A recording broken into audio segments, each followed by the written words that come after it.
O yan, pababa na si Pangulong Bongbong Marcos kasama si First Lady Lisa Marcos. Ay naku, umiwas. Umiwas si FL Lisa Marcos. Saan siya papunta? Ay nawala siya sa red carpet. Kasi nasa dulo si VP Sara Duterte. Natakot kay VP or galit kay VP Sara Duterte? Tingnan pa natin ha. Yung time na kung saan parang yatang mag-goodbye si Pangulong Bongbong Marcos kay VP Sara Duterte. Nag-usap sila. Naku, iwas na iwas talaga ang First Lady Lisa Marcos natin. The ever beautiful. O, tingnan natin ha. Nasaan na ba si FL Lisa Marcos? Biglang nawala. Hanapin nyo. Baka nawala na siya.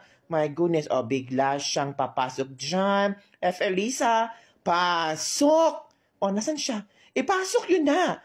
Ipasok yun na ang First Lady Lisa Marcos natin. Nandun siya, pasok. O, diba? Dead man lang siya kay VP Sara Duterte. Ang smart. Parang hindi niya nakita si First Lady, Vice President Sara. O, diba? Naku, dead man talaga siya si Madam. Uy, I am beautiful.